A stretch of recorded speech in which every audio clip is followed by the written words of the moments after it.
Salut à tous, Kwame Sport. J'espère que vous allez bien, peu importe l'heure et l'endroit où vous regardez cette vidéo. Avant de commencer, cliquez sur like, abonnez-vous et activez la cloche de façon à être tenu au courant quand je posterai de nouvelles vidéos. Hier soir, nous avons eu l'événement UFC 307. Et, encore une fois, Alex Pereira a défendu sa ceinture light heavyweight. C'était la troisième fois. Et il a battu à cette occasion Khalil Rountree. Alors, c'est un combat où,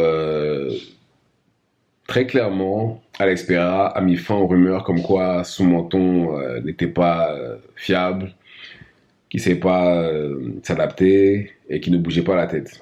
Il a mis fin à toutes ces rumeurs-là d'un coup, d'un seul.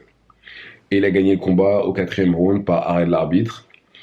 Très clairement, Khalil Rountree, je pense qu'il manquait d'expérience parce que le premier round, on va dire plus ou moins, enfin, il l'a gagné.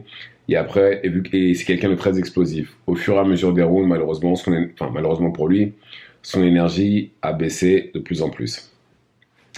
Et bah, très clairement, avec l'expérience et le fait qu'il se soit adapté, Alex Pereira a gagné au quatrième round par arrêt de l'arbitre. Quatrième round où très clairement, ça allait que dans un sens.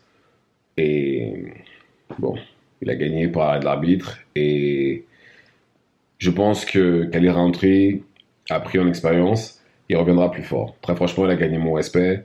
Mais voilà, c'était pas assez. Il n'était pas prêt pour quelqu'un comme Alex Pereira. Et ça se voyait très clairement que c'est la première fois qu'il faisait un synchrone. Mais en tout cas, bravo à lui et il reviendra plus fort. Mais bon, ça j'en ai déjà parlé. Mais là, on parle d'Alex Pereira qui a quand même défendu 3 fois sa ceinture en 6 mois. Ce qui est juste énorme. Alors, il y a une stat qui est impressionnante, c'est qu'il a défendu autant sa ceinture en 6 mois que Khabib Nurmagomedov durant toute sa carrière.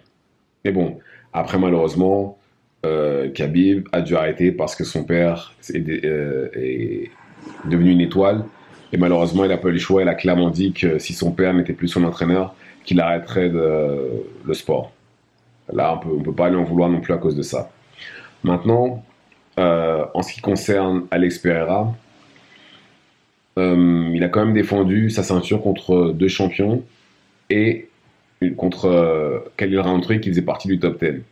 Il a défendu sa ceinture contre Jamal Hill, qui est un ancien champion, et il a battu Jiri Prochazka lors de leur rematch. D'ailleurs, il a gagné la ceinture contre Jiri Prochazka, il l'a mis KO.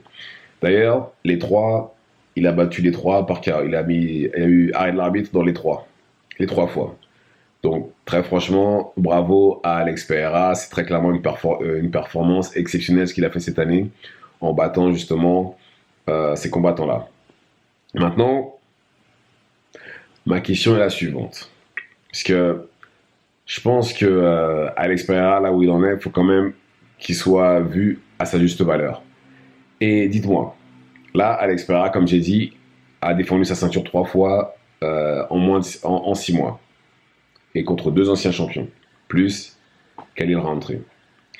Est-ce que Alex Pereira ne devrait pas être le numéro 1 pound for pound à l'UFC devant Islam Makhachev?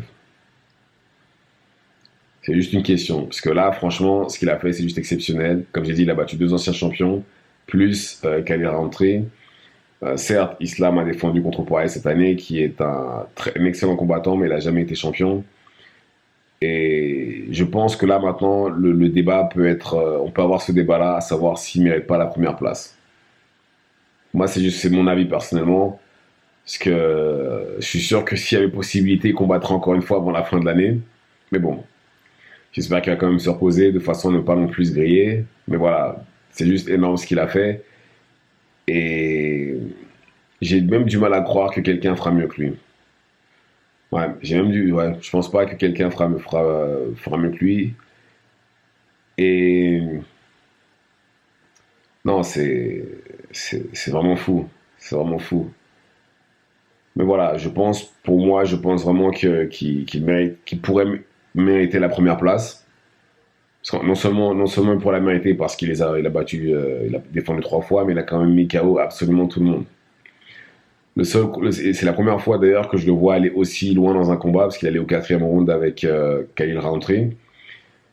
Et en temps normal, c'est du premier, deuxième round. C'est exactement ça. Il a mis KO au premier round Jamal Hill et il a mis KO, enfin, il y a eu arrêt de l'arbitre pour Jamal Hill au premier round et pareil et au deuxième round pour Jiri Prohaska. D'ailleurs, Jamal Hill était présent à, à l'UFC 307 et une fois après que la victoire de Alex Pereira a été déclarée, enfin, oui, une fois voilà, qu'on s'est tous rendu compte qu'il avait gagné, Jamal Hill a fait comme comme si le combat était ennuyeux. Parce que d'ailleurs, il devait combattre Khalil Rountree. Mais d'ailleurs, Khalil Rountree s'est fait attraper pour dopage, donc le combat a été annulé. Et d'ailleurs, c'est d'ailleurs bizarre qu'il ait réussi à avoir un title shot juste derrière. Mais bon, vous savez, des fois, à l'UFC, il y a des choses qui ne s'expliquent pas. Même d'ailleurs dans les sports de combat tout court. Hein. Des oppositions qui ne devraient pas avoir lieu, mais pour des raisons X et Y, elles se font. Et je pense que d'ailleurs lui aussi va un rematch contre Pereira et je pense que la sentence sera la même. Je pense pas qu'il puisse le battre. Je ne pense vraiment pas. Mais donc voilà. Ce que je veux dire, c'est encore une fois, c'est est-ce que Pereira mérite la première place? Moi, je pense que oui, au vu des performances sur cette année. Juste si on se base sur sur les 6 derniers mois, il a eu vraiment une année exceptionnelle. C'est tout ce que j'ai à dire. Donc voilà. Dites-moi ce que vous en pensez dans les commentaires. Activez la cloche de façon à être tenu au courant quand je posterai de nouvelles vidéos. Et c'est tout pour moi. Ciao, ciao.